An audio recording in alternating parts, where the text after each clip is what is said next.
So next, I want to bring up someone who has fought for New Jersey, someone who recently fought and won for New Jersey. Many of you know her, all of you know her, and if you don't, you better get to know her. Assemblywoman Schepisi.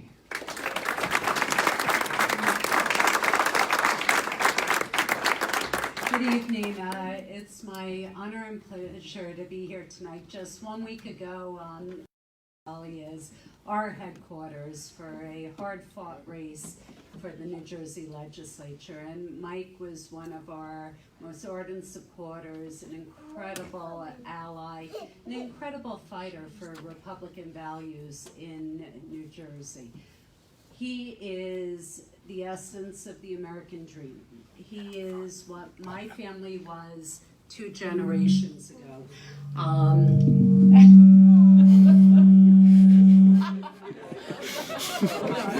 High five. He has to be a star.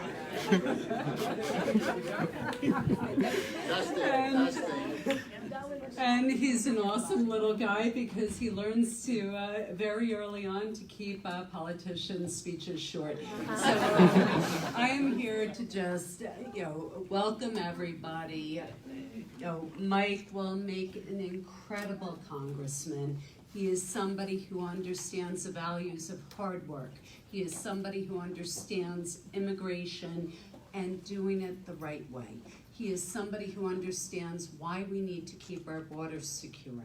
He is somebody who understands how to work with businesses, how to do it properly, how to fight for values that, you know what, it is opportunity.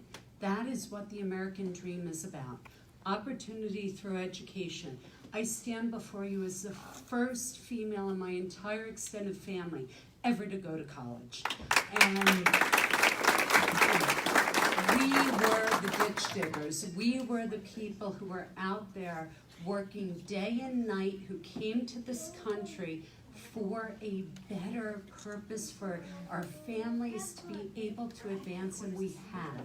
And so, Mike, I am honored to be here tonight to introduce you guys, to be here to say thank you for everything you did for our campaign. And I'm looking forward to Congressman Mike Ghassali.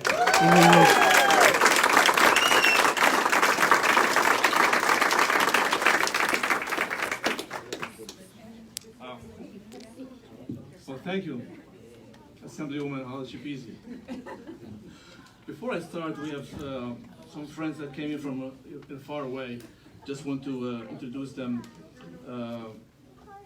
We have, first, Alyssa Dawson. Who's Alyssa? She ran an amazing campaign. She's a winner for us. We have from Rockland County legislator, and recently elected for a 3rd term, Mr. Wider. Rabbi, welcome. And then a friend who I got to know in the last few years or so, and we became really close, and I have lunch with him about once or twice every year in Muncie, Rabbi Steinitz. Thanks for coming. And recently, we have a few winners who won in Hillsdale. We have the councilwoman-elect, Janetta. Congratulations. And Councilwoman Zoltan Horfas. Welcome, thank you. And Mayor Wendo is on his way. He's not here yet. Any other elected officials I missed? We're expecting a few more. District 40, chairperson. Say your name, please. Rita. Welcome. Thank you. So you are here.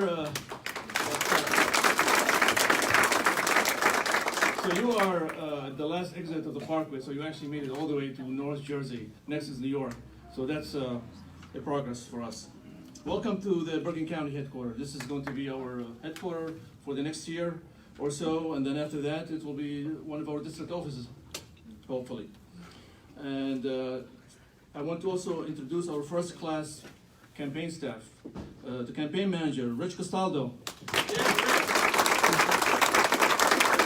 Our campaign consultant, Bill Cortez. Bill. Our finance director, and she does all the work for us, Nancy Marks. She's on the desk probably. Our youth engagement director, Robert Fisher. And our special assistant, Ellie Ghassali. Our political director, Zach Miskoff. And volunteers all over. Mr. Chris Minas was here helping me all day long. Chris, thank you. And of course, I cannot not thank my wife, Marianne, who's here.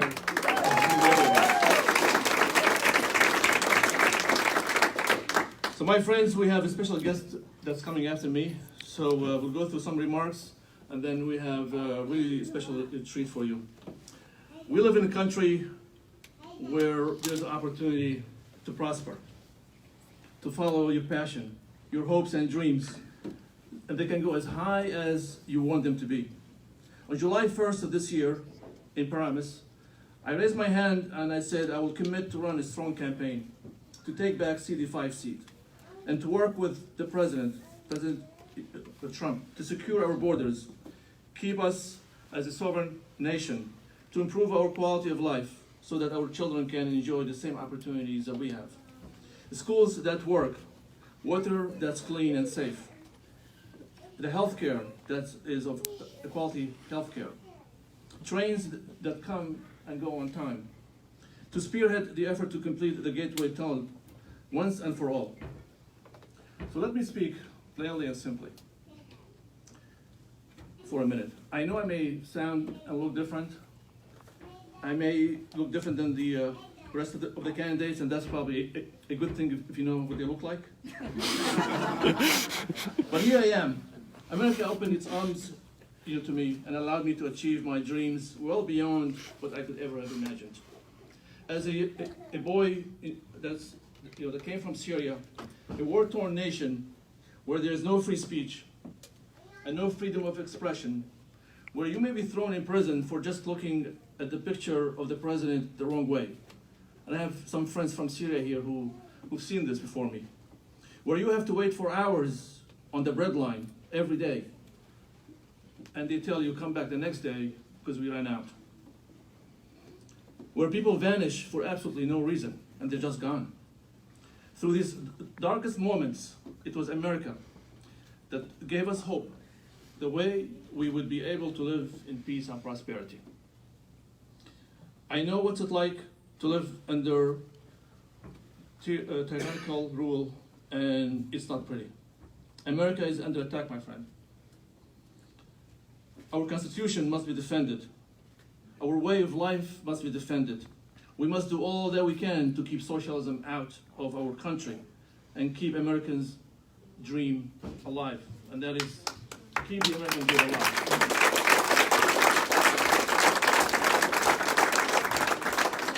So since the start of the campaign on July 1st, I attended over 100 local and national events. I created the full campaign first-class team, reached over 120,000 people with online messaging, developed a unique social media marketing strategy that goes toward specific people at a specific time in a specific region. Very fancy stuff. Supported all local races within the district and contributed over $20,000 to local races. Received endorsements from public officials and raised $300,000 in the last quarter. And we received the National Republican Committee Young Guns on the Radar designation. Made strong contacts all around the district. Our mission to take and to make New Jersey safer and more affordable is as follows. We will secure the border. We will defund sanctuary cities. I declared this town in 2017 to be not a sanctuary city, and I stick by it. We will repeal the SALT cap, and we will go to Washington and fight for the middle class. As a mayor, and I just won on Tuesday my second term. Thank you. My opponent did not show up. As a mayor, I have to look people in the eye and talk about their issues. I visit their homes and I sit at their kitchen tables. And I share their laughs, I share their cries, and I share their hardships. I carry their pain on my shoulders. I know I can represent them here, and I can represent them in Washington. So here's my record that I'm running on. As a mayor in my first term, we have brought over 110 new businesses. While businesses are leaving the state, they're coming to Montville. We have 110 new businesses. This morning, we had one ribbon cutting, and we just found out that one business is going to expand and stay in Montville, which is amazing, 50 jobs. 4,000 jobs, 0 municipal tax increase, and a healthy $5 million surplus. AAA bond rated, the highest that we can get. These are the results that we need in Washington. And that's what I am ready to go down there and do. But it can only work with your help and with your support. We are going to fight for America. We are going to defend our Constitution. We are going to fight for you, for your families, our friends. So join me in this fight to keep the American dream alive.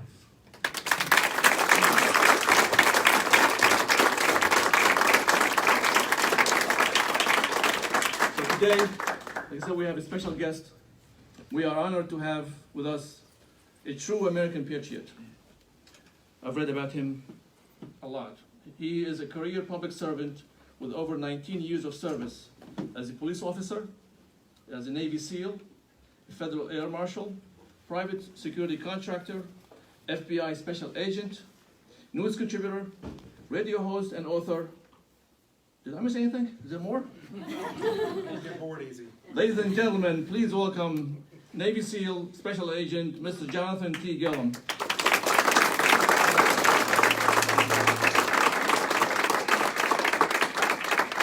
All right. Let's see if we can get a little bit of this music going. If not, it's all right. Okay. We have any veterans in here real quick? One? That's it? Just one veteran? Two veterans? How many police officers? 3 veterans, okay.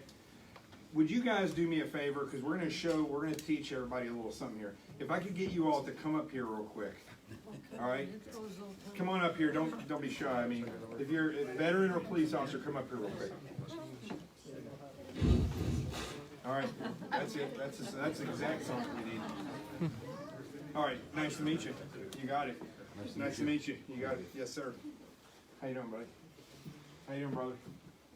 All right, here's what we're going to do. All right, I want you guys, all the veterans and law enforcement, to stand right here, just like we would do if we were in formation. I want you to put your left arm on the guy next to you. Right, you get an equal space, right? Now, these may look like some older guys here, right? But here's the reality. I can guarantee you that any of you in the front right here, if I tasked these guys with protecting me, and you decided you wanted to come at me, I guarantee you're not going to get to me, right? It doesn't matter how long ago they served. It doesn't matter if they were a cop or if they were in the military. We can put firemen up here as well. They have a mission. I tasked them with a mission. These are individuals who swore an oath to support and defend the Constitution against all enemies, foreign and domestic. And they didn't do what Nancy Pelosi did. They didn't have somebody else read the oath and then say, I do. These gentlemen stood there and said the oath themselves. They repeated the oath themselves, put their name in it, stamped it, and then they went and defended the country. Right? Some of them do it abroad, some of them do it in your city, but the fact is, these individuals know how to stand together. You understand that? So I want everybody else to follow their lead. Don't go anywhere, guys. I want everybody else to stand up now. Everybody stand up. Now here's what I want you all to do. I want you to put your hands on the person to your left, on their shoulder. Now here's what I always see when people do this that are conservatives. It's awkward, right? You don't know each other. Some of you do, but some of you don't. And so what happens is it gets awkward. But I can guarantee you that if you were all liberals, leftists, which they are now, they're not even liberals anymore in this country. I know I'm on Fox News or CNN. CNN, don't even get me started on that. But I interviewed a lot of, and I have friends who say they're liberal, but when we start talking about what they believe, they're leftist, and they don't even know it. But here's what they are: unified. Those people would stand right here and hug each other, not just put their arm on somebody. The fact is, if you want to secure your freedom in this country, this is what you're going to have to do. Because I'm trained to kill. And I know if I want to get over there, and I've been trained to kill by 4 agencies, right? I know what I'm doing when it comes to taking out a target. And if I want to get to that target, I'm going to do what it takes. But I can guarantee you, if people are standing together like this, it's going to be much more difficult, if not impossible, for me to get there. I don't care if you're big, as my drill sergeant used to say, or my drill instructor in Navy OCS, who was a Marine drill instructor, he said, I don't care if you're fat, tall, skinny, or short. If you have it in yourself and you stand together, you yourself can actually stop the movement that's going forward. But this is what's not happening. People are not standing together. You'll stand together in the ballot box.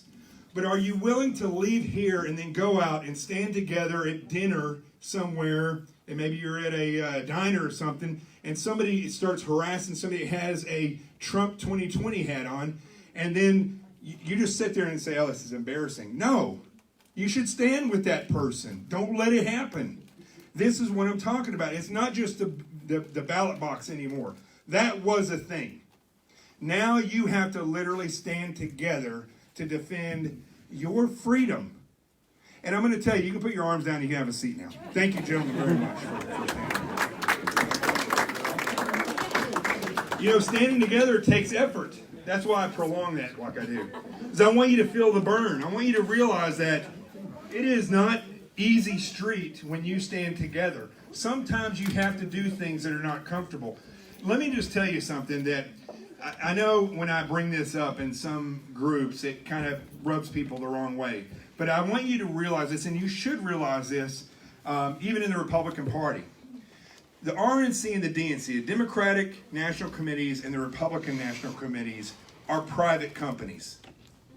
There's no roundabout thing. They are not government agencies. They are private entities. But they are the only 2 entities that you really can run a campaign through to get to Washington, D.C. to make change or to sustain, support, and defend the Constitution.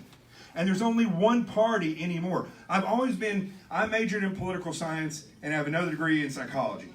So I was always very distant from committing myself, especially when I was in college, to a political party. But the truth is, there is no choice anymore.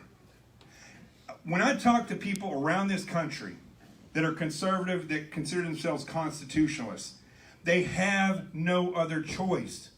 And so you must commit a mutiny and take the Republican Party back from the establishment that you see in Washington, D.C. That is not this gentleman. That is not what you all are. You don't stand for what they stand for. There's some good guys. I know Louis Gohmert and some other Nunez and those guys, Jim Jordan, those are good guys in Washington, D.C. But there's some very bad guys that are in Washington, D.C. Some very bad women that are in Washington, D.C. that are Republicans and definitely Democrats. And people have to realize this. You have to realize this. You have to take this party back. Definitely. And what's interesting about it is, I can't think of anybody else, and I'm not just saying this because I'm here in his behalf, but this is an individual that's lived the American dream. This is a guy who came from a war-torn, as he was just explaining to you, a war-torn nation where you don't have freedom. Our Constitution, here's the interesting thing about it. When it was written, there was slavery. When it was written, they were actually fighting for freedom.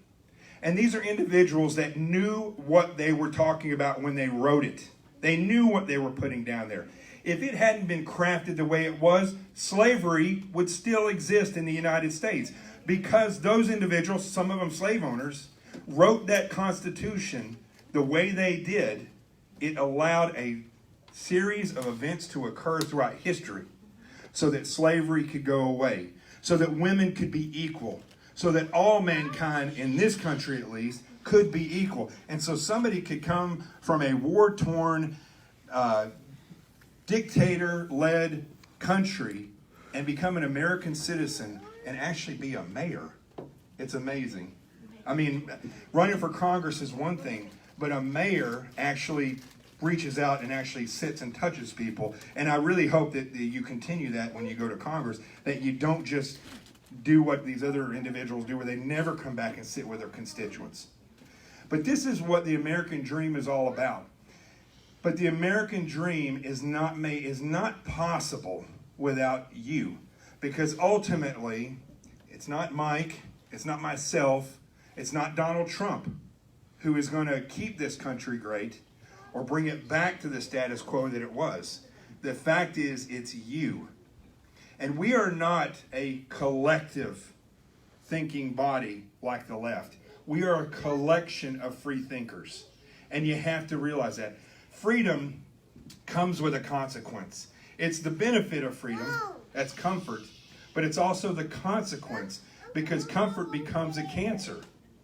Ultimately, that's what happens. If you're too comfortable, you will give your freedom away. Because what happens is the collection of free people, if even a quarter of those people become comfortable, what you see is a wave effect. And this happens throughout history. People are oppressed, they rise up, they become free, they become comfortable, then they give away their freedom so that it can be taken care of, and then they're oppressed again. This happens over and over. In some countries, it happens that fast. You talk to my friend Drago, who was a Navy SEAL, who spent 3 years in a communist prison in Poland before he became an American citizen for having a typewriter. That's why he was in prison. At midnight, at one point, they shut all the phones off in the country and started arresting people, and eventually arrested 60,000 people. That happened that fast. Now, it's important for you all to realize that what I pointed out earlier about the Republican Party, what I point out now about yourself, about comfort, is the exact thing that is going to bring this country back, the thing that's going to get people like Mike elected. It's the thing that's going to keep your ability to come here and be free to sit and discuss what you believe is right and what's best for this country. This is what's going to sustain this, is you all. You have to get in the fight. Because ultimately, when the veterans and law enforcement, when they swear their oaths, they are swearing to take a step onto the front line to defend and support your rights. But freedom will always call for a blood sacrifice. There's no way around it. It's not like the old days in the Old Testament or the Torah, where you had God demanded a sacrifice of animals, of blood, or of grain offerings. Freedom doesn't make the claim and say you must sacrifice blood, but ultimately, when we're dealing with human beings and freedom, there will be a point where people have to step forward and put their lives on the line to defend that freedom. It's always going to be like that. But the countries, the nations that sustain their freedom, they don't just leave it up to the guys at the front or the women now that are at the front. The people, look at the Spartans back in they still make movies about these individuals, and that was 2,000 years ago, because their people stood together. We don't have a nation of conscripts. Nobody's going to make your children go into the military, but it should be in their minds, even more than college, I believe, to go in and do their part, 4 years in the military, to become men and women. But we don't do that because we say, well, we don't agree with the politicians, or we don't want them to fight in war. Guess what, folks? The front line is here. The front line is here. And if it gets much worse, I talked to Louis Gohmert. I interviewed him on the radio one day. He's the congressman out of Texas. I love that guy. I talk about him all the time. He said, you know, Jonathan, every day I go to work, I'm in a civil war. You're going to be right back into combat. I hate to tell you that. You're already in it, really. Every day he goes to work, he's in a civil war. He said, if we go to guns in this country, we will have, that is the conclusion of the Civil War, not the beginning of it. We are already in it right now. Do you all realize that? There are people on the left that don't just want to modify this or that for a better way of life. They want to systematically change the Constitution and, most importantly, the Bill of Rights. And let me explain to you real quick about the Bill of Rights. The Bill of Rights were written so that every man and woman could have God-given rights, so that they could be equal under those rights, so that you don't have any more rights than that person or that person back there, so that we're equal. And those rights should never be changed. Why would you give somebody the right to be something and then take it away? It makes no sense. You don't amend the rights. If you're going to amend anything, it's going to be the substance around the rights to ensure that everybody has access to those rights. Does that make sense? There's no reason to change the First Amendment. There's no reason to change the Second Amendment, which is the bodyguard for the rest of the amendments. For the rights, You don't change the first, your freedom of speech. You don't change your freedom to defend your freedom of speech, and so on and so forth. The only thing you change is the ability for everyone to have those. And that's actually been done already. If anything, I wish they would amend the Constitution so that there's no more of this redistricting, that they would just simply cut the states up into basically quadrants, and that's the way they stay, right? All this nonsense about redistricting places allows people like AOC to get into power with 16,000 votes, and now she's wreaking havoc in our Congress. It also gives more power to the rural areas. That's the only thing I don't agree with, the way that this has molded in a congressional way and in a senatorial way on the federal level. But I don't want to stay in here too long. I want to finish with this, okay? I want to make sure that you all realize you are freedom fighters. Yes, we're comfortable. Some of you are dressed extremely well, and you have your kids here. Some of you had your hair done. I did mine myself. But you're free to have done that, and that is your uniform. That's a sign of freedom. You can show up however you want. I'm sure if somebody showed up here in shorts and flip-flops, everybody would be like, okay, that's that guy's thing, I guess. But the fact is, in order to stay like you are, which you chose to be, you have to defend the Constitution. And the biggest national security threat that we have right now is not ISIS. It's not white supremacy, which seems to be the thing in the media now. They're just pressing that like crazy. It is Washington, D.C. That is our biggest national security threat that we have. That is the thing that's injuring your freedom, wasting. Do you realize how many billions and billions of dollars that we give to countries that will never do anything for us? Never. That if somebody started attacking us, they're not going to come to our aid. I mean, is Ukraine going to come over here and defend the United States? I don't think so. They'd probably start bargaining with whoever was trying to fight us to make a dollar. That seems to be the way they work stuff.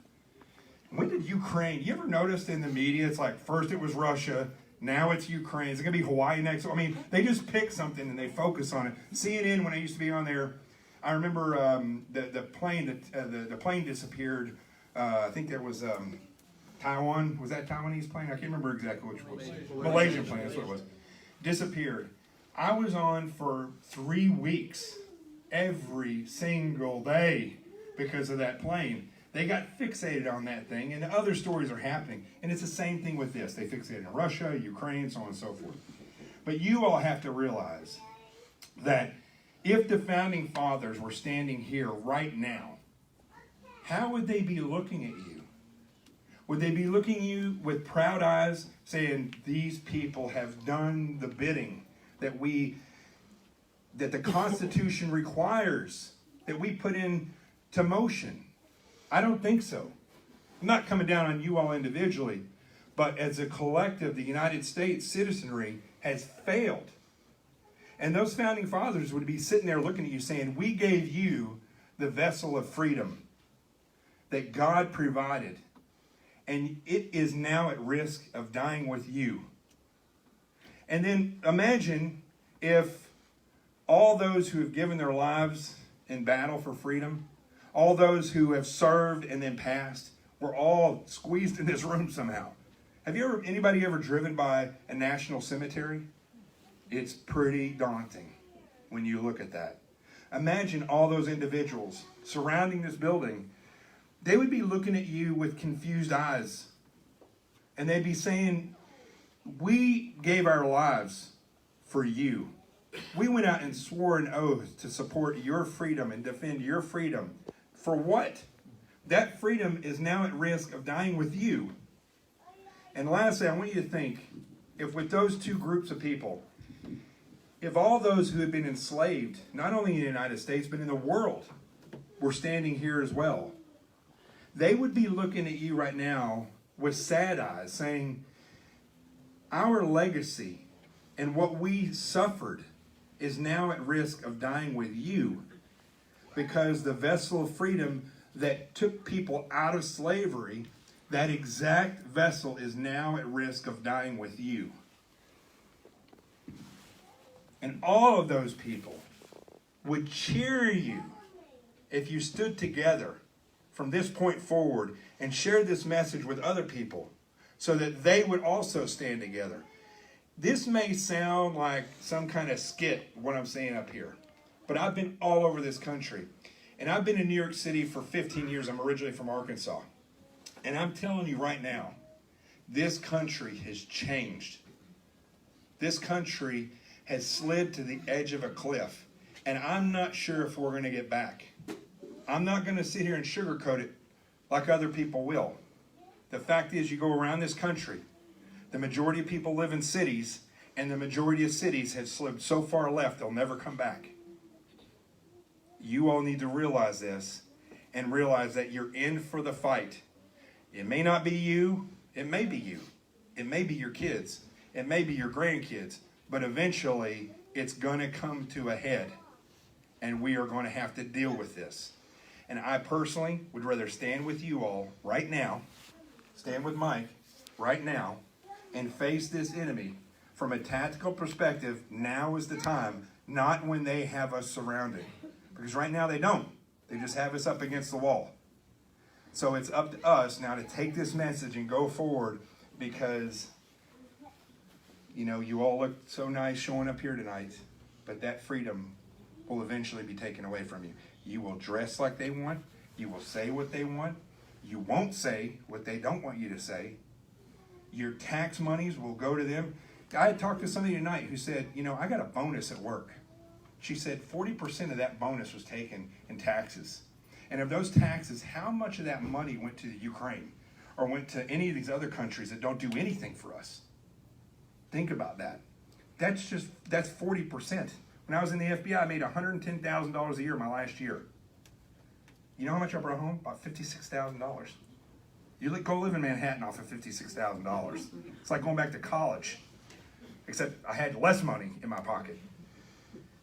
All that is going to be twice as bad, maybe 3 times as bad, if we don't do something now. You guys got that? All right? So let's all stand up one more time. I know you didn't know this was going to be a workout, but that's what happens when you bring a seal to talk. I want everybody to put their arms on the left, or on, it doesn't matter if it's loud, I always say left, because usually everybody's right in front of us. But now, do you feel different now standing next to each other? Do you see the importance now? This is important stuff. So I hope that this has inspired you a little bit. Hope you realize that my credentials don't matter. What matters now is this fight, not what I did then. Everybody get that? All right. Let's say, I'm trying to think of what we could say together. Keep them, yeah, here you go. Keep the American dream alive. Ready? On 3, but I want to hear it. 1, 2, 3. No. That's terrible. I knew that was going to be bad. All right.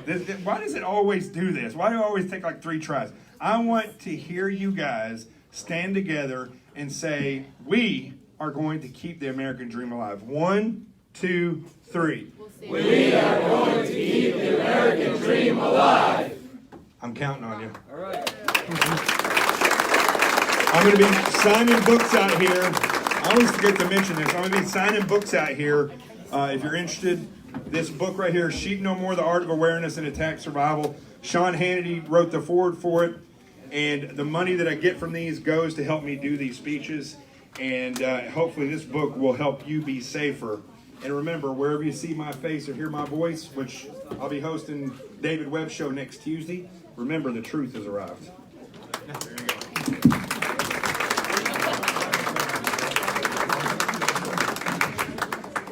Thank you. So there's one more person I want to say hello to, introduce. This person is a veteran.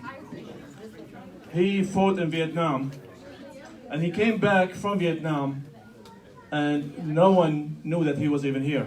There's actually 2 veterans from Vietnam. One I know very well, which I'll say right away. Chief Clint Miller is also a Vietnam veteran. Thank you for service, sir. But the second veteran, I took liking to him. He told me his story, and he said, I came after the war, and we were treated very badly.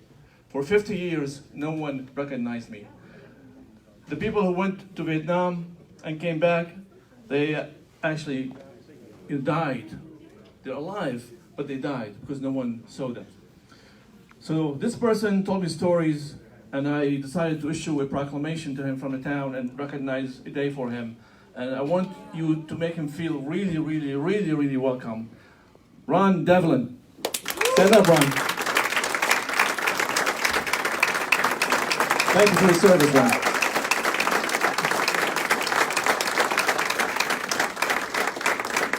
And we have a new mayor that just came in. He won on Tuesday with Mayor Carlos Rendo. Welcome.